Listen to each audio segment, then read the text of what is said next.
Hello dear friends, അപ്പോൾ നമ്മുടെ പുതിയ യാത്ര പോകുന്നത് ഇനി മൈസൂർക്കാണ്. നമ്മൾ ട്രെയിനിലാണ് യാത്ര പോയത്. ട്രിവാൻഡ്രം ടു മൈസൂർ എക്സ്പ്രസ്സിലാണ്. നമുക്ക് ഏകദേശം ടിക്കറ്റ് കോസ്റ്റ് കാര്യങ്ങളൊക്കെ ആയത് 700 രൂപ സംതിങ് ആണ്, അതിന് താഴെയാണ്. സ്ലീപ്പർ ആണ് നമ്മൾ ബുക്ക് ചെയ്തത്. ഓൾറെഡി ഒരു 2 മാസം 3 മാസം മുമ്പ് നമ്മൾ ബുക്ക് ചെയ്തിട്ടുണ്ടായിരുന്നു. നമുക്ക് എറണാകുളത്ത് നിന്ന് ഈവനിങ് ആയിരുന്നു ട്രെയിൻ. അപ്പോൾ നമ്മൾ അതിൽ കയറി നമ്മൾ ഒരു 14 മണിക്കൂറത്തെ യാത്രയ്ക്ക് ശേഷം നമ്മൾ മൈസൂരെത്തിയതാണ് ഇപ്പോൾ കണ്ടുകൊണ്ടിരിക്കുന്നത്. നമ്മൾ അവിടെ നിന്ന് തന്നെ നിയർ ബൈ ആയിട്ട് റൂം കാര്യങ്ങളൊക്കെ നമ്മൾ നോക്കി. നമ്മൾ ഓൾറെഡി ബുക്ക് ചെയ്തിട്ടുണ്ടായിരുന്നു. അങ്ങനെ വൃന്ദാവൻ ഗാർഡൻ വിസിറ്റ് ചെയ്യാനായിരുന്നു നമ്മുടെ പ്ലാൻ. അങ്ങനെ നമ്മൾ ഓൾറെഡി ബസ് സ്റ്റാൻഡിലോട്ട് എത്തി. പ്ലാറ്റ്ഫോം നമ്പർ 5 നിന്ന് വൃന്ദാവൻ ഗാർഡനിലോട്ടുള്ള ബസ് കാര്യങ്ങൾ നമുക്ക് കിട്ടി. ഏകദേശം ഒരു 1 മണിക്കൂറിൽ താഴെ യാത്ര. ആ യാത്രയിൽ നമ്മൾ വൃന്ദാവൻ ഗാർഡനിലെത്തിയായിരുന്നു. മൈസൂർ ടൗണിൽ നിന്ന് ഏകദേശം ഒരു 19 കിലോമീറ്ററാണ് വൃന്ദാവൻ ഗാർഡനിലോട്ടുള്ള ദൂരം. മെയിൻലി വൃന്ദാവൻ ഗാർഡനിൽ ഈവനിങ് ടൈമിൽ വിസിറ്റ് ചെയ്യുകയാണെങ്കിൽ കുറച്ചുകൂടെ ബെറ്റർ ആയിരിക്കും. അവിടെ നമുക്ക് ലൈറ്റ് ഷോ കാര്യങ്ങളൊക്കെ കാണാനുണ്ട്. പിന്നെ അവിടെ മെയിൻലി ക്യാഷ് മാത്രമേ സ്വീകരിക്കുകയുള്ളൂ. നമ്മുടെ കാർഡുകളോ അല്ലെങ്കിൽ ഓൺലൈൻ ട്രാൻസാക്ഷനോ കാര്യങ്ങളോ ഒന്നുമില്ല. അപ്പോൾ പോകുന്നവർ പ്രത്യേകം ശ്രദ്ധിക്കുക. ഞങ്ങൾ ചെന്ന ടൈമിൽ പുറത്ത് തന്നെ ഒരു ഫ്ലവർ ഷോ കാര്യങ്ങളൊക്കെ ഉണ്ടായിരുന്നു. അതൊക്കെ നമ്മൾ കയറി കണ്ടു. പിന്നെ നമ്മളവിടെ എത്തിയ ഏകദേശം ഒരു സമയം ഒരു 4 മണി 4:30 ആ ഒരു സമയത്തായിരുന്നു നമ്മളവിടെ എത്തിയത്. അത്യാവശ്യം അവിടെ എല്ലാം നമ്മൾ ചുറ്റി നടന്ന് കണ്ടു. പിന്നെ ഈവനിങ് അവിടെ ഒരു ലൈറ്റ് ഷോ ഉണ്ടായിരുന്നു. ആ ലൈറ്റ് ഷോ കാണാൻ വേണ്ടി നമ്മളതും നിന്ന് കണ്ട് ലൈറ്റ് ഷോയും കണ്ടിട്ടാണ് നമ്മൾ തിരിച്ച് പോരുന്നത് വൃന്ദാവൻ ഗാർഡനിൽ നിന്ന്. പിന്നെ ഇതിൻ്റെ ഉള്ളിൽ തന്നെ നമുക്ക് ഭക്ഷണം കാര്യങ്ങളൊക്കെ കഴിക്കണമെങ്കിലും അല്ലെങ്കിൽ ചെറിയ സ്നാക്സ് കാര്യങ്ങളൊക്കെ കഴിക്കണമെങ്കിലും അതിന് വേണ്ട റെസ്റ്റോറൻറ്റുകൾ കാര്യങ്ങളൊക്കെ ഇതിൻ്റെ ഉള്ളിൽ അവൈലബിൾ ആയിരുന്നു. പിന്നെ കുട്ടികൾക്ക് വേണ്ടിയുള്ള പാർക്കുകളുണ്ട് ഇതിൻ്റെ അകത്ത്. പിന്നെ പല സ്ഥലങ്ങളിലായിട്ട് നമുക്ക് വേണ്ട കുടിവെള്ളം കാര്യങ്ങളൊക്കെ ഇതിൻ്റെ അകത്ത് അവൈലബിൾ ആയിരുന്നു. വൃന്ദാവൻ ഗാർഡൻ കാവേരി നദിക്ക് കുറുകെ നിർമ്മിച്ച കൃഷ്ണരാജ സാഗര അണക്കെട്ടിനോട് ചേർന്നാണ് ഈ വൃന്ദാവൻ ഗാർഡൻ സ്ഥിതി ചെയ്യുന്നത്.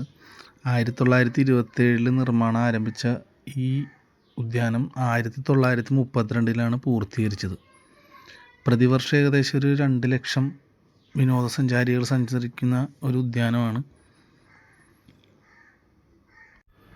ഞാൻ കുറച്ചുകൂടെ പ്രിഫറബിൾ ടൈമിങ് പറയുന്നത് ഈവനിങ് തന്നെ വിസിറ്റ് ചെയ്യുന്നതാണ് കുറച്ചുകൂടെ ബെറ്റർ.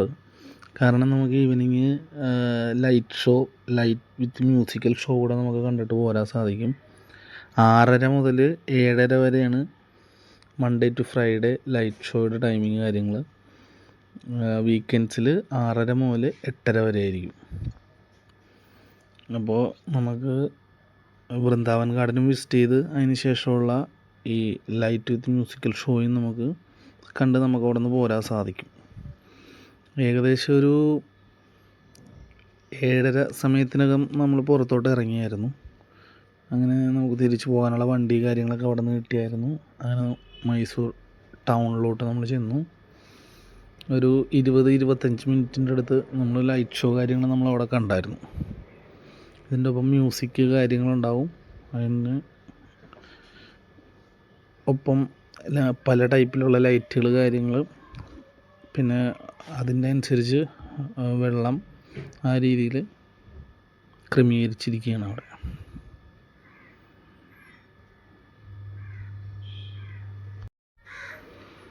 നമ്മൾ ഇറങ്ങുന്ന സമയപ്പോഴും അത്യാവശ്യം നല്ല രീതിക്ക് തിരക്ക് കാര്യങ്ങളൊക്കെ ഉണ്ടായിരുന്നു. നമ്മൾ പുറത്തോട്ട് ഇറങ്ങാൻ നോക്കുമ്പോഴും നമ്മുടെ ബസ് സ്റ്റോപ്പിലോട്ട് ബസ്സിന് വരാൻ പറ്റാത്ത സാഹചര്യങ്ങളായിരുന്നു. കാരണം അതേപോലെ ബ്ലോക്കുകൾ കാര്യങ്ങളായിരുന്നു റോഡ്. കാറിന് വരുന്നവർ പ്രത്യേകം ശ്രദ്ധിക്കുക. പിന്നെ ഇതാണ് മൈസൂർ ടൗൺ. പിന്നെ മൈസൂർ പാലസാണ് ഇപ്പോൾ നമ്മൾ കണ്ടത്. ഇത് ഏകദേശം ഒരു രാത്രിയിലുള്ള മൈസൂർ ടൗണിൻ്റെ ചിത്രീകരണമാണ്.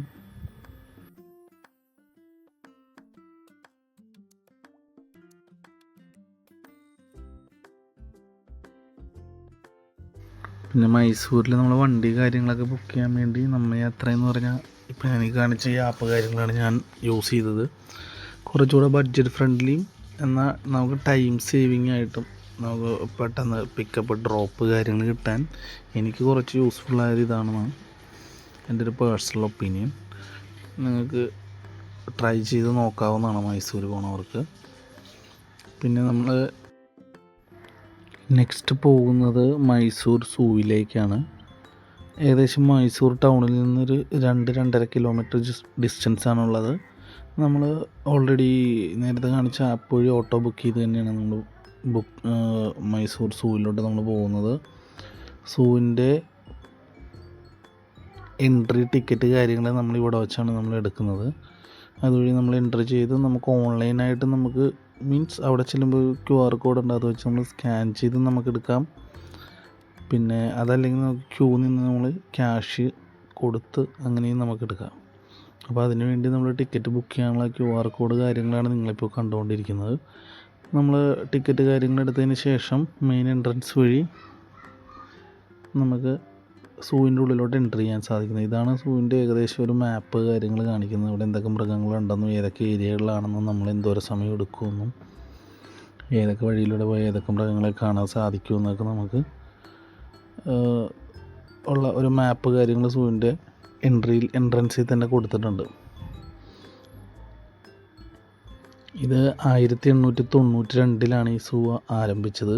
ഇതിൻ്റെ ടൈമിംഗ് എന്ന് പറയുന്നത് 8:30 മുതൽ 5:30 വരെയാണ്. പിന്നെ ഇതിൻ്റെ അകത്ത് ഇലക്ട്രിക് വെഹിക്കിളുകൾ കാര്യങ്ങൾ നമുക്ക് ആക്സസ് ഉണ്ട്. അതിന് സ്പെഷ്യൽ ടിക്കറ്റ് കാര്യങ്ങളൊക്കെ എടുത്തു കഴിഞ്ഞാൽ നമുക്ക് ഇലക്ട്രിക് വെഹിക്കിളിൻ്റെ ഉള്ളിൽ യാത്ര ചെയ്ത് നമുക്കിതൊക്കെ കണ്ട് മടങ്ങി വരാവുന്നതാണ്. ഇത് ഏകദേശം ഒരു 1400 ആനിമൽസിൻ്റെ അടുത്ത് ഈ സൂവിൻ്റെ അകത്തുണ്ട്. പിന്നെ 168 സ്പീഷീസും ഉണ്ട്. ഇതിൻ്റെ ഉള്ളിൽ തന്നെ ഫുഡ് കോർട്ട് കാര്യങ്ങളെല്ലാം അവൈലബിൾ ആണ്. ഇതിൻ്റെ ഡ്യൂറേഷൻ നമുക്ക് ഏകദേശം ഒരു 2-3 മണിക്കൂറിൻ്റെ അടുത്ത് എടുക്കും നമ്മളൊന്ന് ഫുള്ള് ചുറ്റി കണ്ടുവരാൻ വേണ്ടി. ഫസ്റ്റ് നമ്മൾ എൻട്രി ചെയ്യുമ്പോൾ തന്നെ കുറേ ബേർഡ്സിൻ്റെ സെക്ഷനാണ്.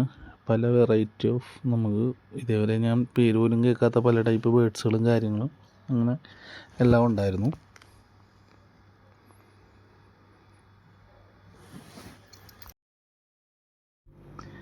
അങ്ങനെ ഇതിൻ്റെ ഉള്ളിൽ നമുക്ക് അത്യാവശ്യം റെസ്റ്റോറൻറ്റുകൾ പോലെ നമുക്ക് സ്നാക്സ് കാര്യങ്ങളൊക്കെ കഴിക്കാൻ പറ്റിയ കാര്യങ്ങളൊക്കെ ഇതിൻ്റെ സൂവിൻ്റെ ഉള്ളിൽ തന്നെ ഓൾറെഡി ഉണ്ടായിരുന്നു.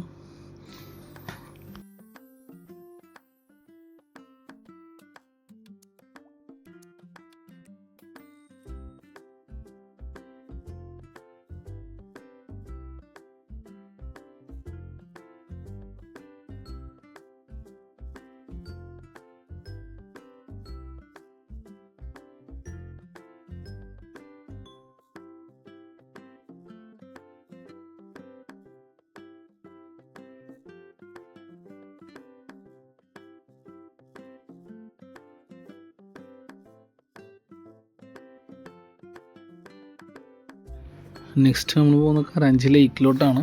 ഏകദേശം സൂവിൻ്റെ അടുത്ത് തന്നെയാണ്. നമ്മുടെ എൻട്രി ടിക്കറ്റ് കാര്യങ്ങളൊക്കെ ഓൾറെഡി ഇതിൽ കാണിച്ചിട്ടുണ്ടായിരുന്നു. നമ്മൾ ബോട്ടിങ് കാര്യങ്ങൾ ഈ ലേക്കിൻ്റെ അകത്ത് തന്നെയുണ്ട്. പെഡൽ ബോട്ട് കാര്യങ്ങൾ പിന്നെ അതല്ലാതെയുള്ള ബോട്ടിങ്ങും കാര്യങ്ങളൊക്കെ അവിടെ അവൈലബിൾ ആയിരുന്നു. നമ്മൾ കുറച്ച് നേരം പെഡൽ ബോട്ട് കാര്യങ്ങളൊക്കെ ചവിട്ടി ഏകദേശം നമുക്കൊരു 1 ഹവറിൻ്റെ അടുത്താണ് നമുക്ക് ഈ ലേക്ക് ഫുള്ള് നമ്മൾ കണ്ടുവരാൻ നമ്മളെടുത്ത ടൈം കാര്യങ്ങൾ.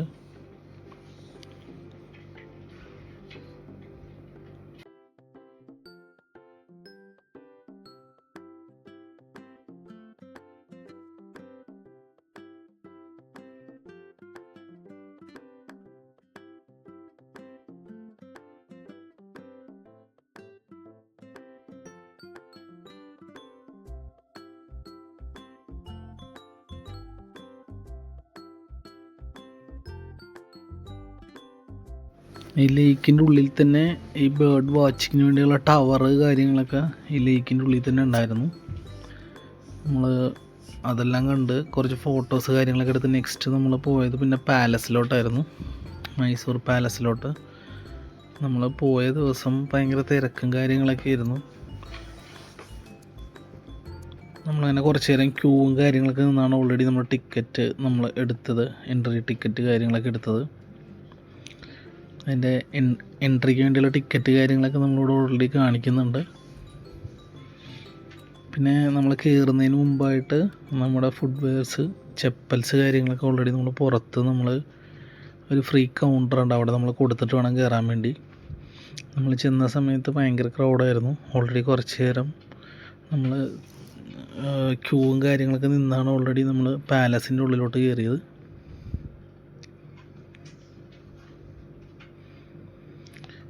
മാക്സിമം ഈ ഹോളിഡേയ്സ്, വീക്കെൻഡ്സൊക്കെ ഒഴിവാക്കി പോകാൻ ശ്രദ്ധിച്ചാൽ കുറച്ചുകൂടെ നമുക്ക് ഈസി ആയിട്ട് നമുക്ക് പാലസ് ചുറ്റി കാണാൻ പറ്റുന്നതാണ്.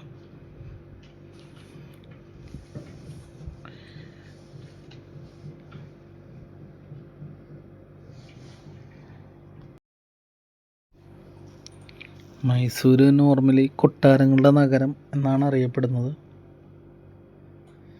മൈസൂരിലെ ഏറ്റവും പ്രസിദ്ധമായ കൊട്ടാരവും മൈസൂർ പാലസ് ഇത് തന്നെയാണ്.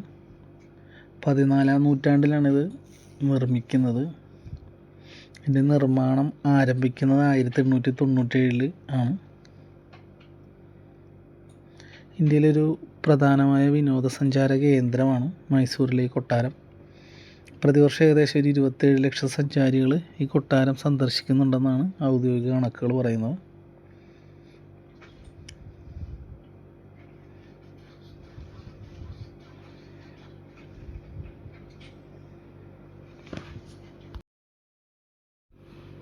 ഏകദേശം കുറച്ച് ക്രൗഡും കാര്യങ്ങളൊക്കെ ആയതുകൊണ്ട് നമ്മൾ കുറച്ച് സമയമെടുത്താണ് നമ്മൾ കൊട്ടാരം മൊത്തം കണ്ടു തീർത്തത്. നമ്മൾ ഈവനിങ് ടൈമിൽ ആണ് അവിടെ എത്തിയത്. അതുകൊണ്ട് നൈറ്റ് ലൈറ്റ് ഷോ കാര്യങ്ങൾ അവിടെ ഉണ്ടായിരുന്നു. അപ്പോൾ അതിനു വേണ്ടി വെയിറ്റ് ചെയ്തു. ലൈറ്റ് ഷോ കാര്യങ്ങളൊക്കെ കണ്ടതിന് ശേഷമാണ് അവിടെ നിന്ന് മടങ്ങുന്നത്. അത്യാവശ്യം തിരക്ക് കാര്യങ്ങൾ നല്ല രീതിക്ക് ഉണ്ടായിരുന്നു ചെന്ന സമയങ്ങളിൽ. വീക്കെൻഡ്സ് കാര്യങ്ങളൊക്കെ മാക്സിമം അവോയ്ഡ് ചെയ്താൽ നമുക്ക് കുറച്ചുകൂടെ ഫ്രീ ആയിട്ട് കാണാൻ പറ്റുമെന്ന് തോന്നുന്നു.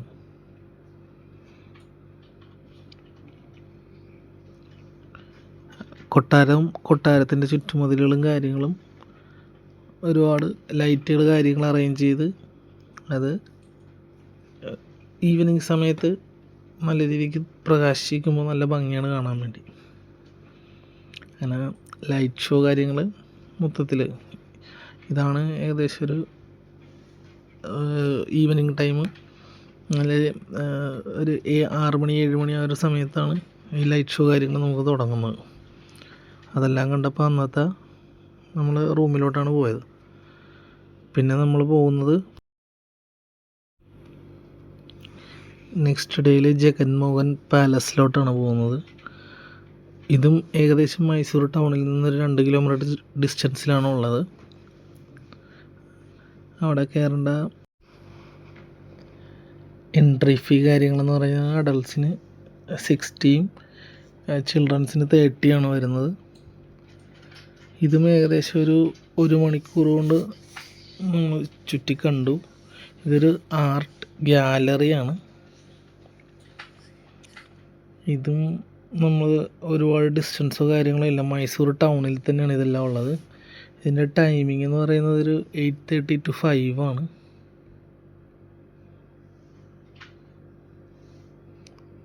ഒരു ആർട്ടിൻ്റെ ഗ്യാലറിയാണ് മെയിൻലി നമ്മൾ ഇവിടെ കാണാൻ സാധിക്കുന്നത്. ഒരു 3-4 നിലകളുള്ള ഒരു കെട്ടിടം, അതിൽ പല ഭാഗങ്ങളിൽ പല രീതിയിൽ അറേഞ്ച് ചെയ്തിരിക്കുന്ന ഒരുപാട് ആർട്ടുകൾ കാര്യങ്ങൾ കൊണ്ടുള്ള ഗ്യാലറി. പല രീതിയിലുള്ള പെയിൻറ്റിങ്ങും അവർ ഉപയോഗിച്ചിരുന്ന പല ഫർണിച്ചറുകൾ, അതേപോലെ അവരുടെ ഓർണമെൻറ്റ്സ്, ഡ്രസ്സുകൾ, അങ്ങനെ പല സാധനങ്ങളും. മൈസൂരിലെ നിരവധി സാംസ്കാരിക സ്മാരകങ്ങളിൽ രാജകീയമായ പൈതൃകത്തിൻ്റെയും ലാളിത്യത്തിൻ്റെയും ഒരു മനോഹരമായ സമ്മിശ്രമായാണ് ജഗൻമോഹൻ കൊട്ടാരം അല്ലെങ്കിൽ ആർട്ട് ഗാലറി വേറിട്ട് നിൽക്കുന്നത്. 1861 വോഡയാർ രാജാക്കന്മാർ നിർമ്മിച്ച ഈ കൊട്ടാരം മൈസൂർ കൊട്ടാരം പൂർത്തിയാകുന്നതിന് മുമ്പ് ഒരു കാലത്ത് രാജകീയ വസതിയായിരുന്നു.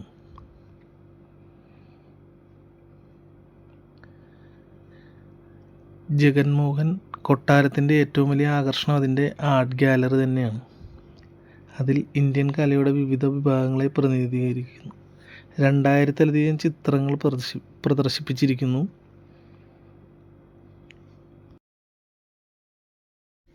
ഇത് മൈസൂരിൻ്റെ നഗരത്തിൽ തന്നെ സ്ഥിതി ചെയ്യുന്നതിനാൽ ഇതിൻ്റെ അടുത്ത് നമുക്ക് റെയിൽവേ മ്യൂസിയം, ബാക്കിയുള്ള കുറച്ച് മൈസൂർ പാലസുകൾ, പിന്നെ മൈസൂർ ടൗൺ എന്നിവയൊക്കെ നമുക്ക് സന്ദർശിക്കാൻ സുഗമമാണ്.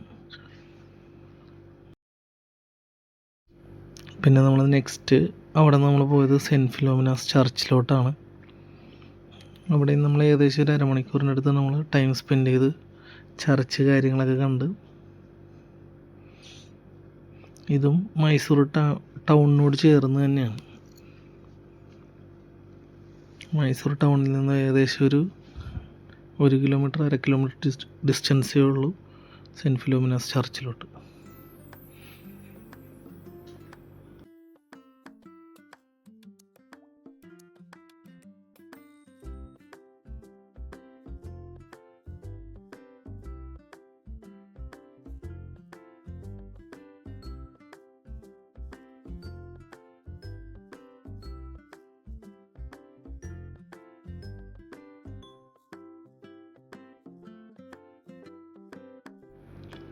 ചർച്ച കാര്യങ്ങളൊക്കെ നമ്മൾ കണ്ടതിന് ശേഷം നമ്മൾ പിന്നെ റൂമിലോട്ടാണ് പോയത്.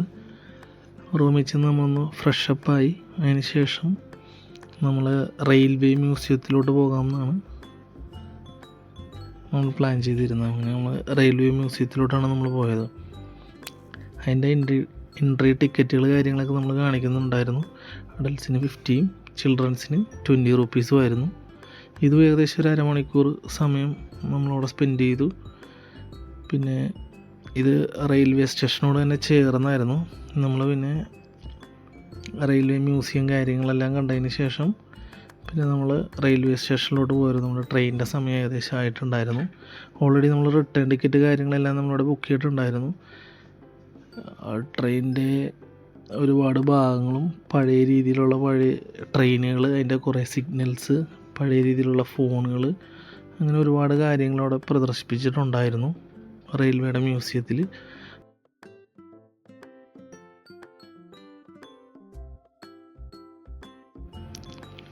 അങ്ങനെ ഫൈനലി നമ്മൾ റെയിൽവേ മ്യൂസിയം കൂടെ കണ്ടതിന് ശേഷം മൈസൂർ നഗരത്തോട് വിട പറഞ്ഞ് നമ്മൾ റെയിൽവേ സ്റ്റേഷനിലോട്ട് ചെന്നായിരുന്നു. ഏകദേശം നമ്മൾ 2-3 മാസം ഗ്യാപ്പിൽ തന്നെ റിട്ടേൺ ടിക്കറ്റുകളും കാര്യങ്ങളും നമ്മൾ ഓൾറെഡി ബുക്ക് ചെയ്തിട്ടുണ്ടായിരുന്നു. നമ്മുടെ കേരളത്തിൽ നിന്ന് ഒരു ട്രെയിൻ മാത്രമേ ഇപ്പോൾ മൈസൂർക്ക് ഡയറക്റ്റായിട്ട് ഉണ്ടായിരുന്നുള്ളൂ. അപ്പോൾ കുറച്ച് തിരക്കും കാര്യങ്ങളും ഉണ്ടായിരുന്നു ടിക്കറ്റ് കാര്യങ്ങളൊക്കെ കിട്ടാൻ വേണ്ടി. നമ്മൾ ഓൾറെഡി ബുക്ക് ചെയ്ത ടൈമിൽ ഇത് വെയിറ്റിംഗ് ലിസ്റ്റ് കാര്യങ്ങളൊക്കെ ആയിരുന്നു. അപ്പോൾ നമ്മൾ ചെന്നതിന് ശേഷം നമുക്ക് കൺഫേം ടിക്കറ്റും കാര്യങ്ങളൊക്കെ ആയത് ആ ഒരു ടൈമിൽ തന്നെ നമ്മൾ ബുക്ക് ചെയ്തിട്ട്. അപ്പോൾ ഓക്കെ.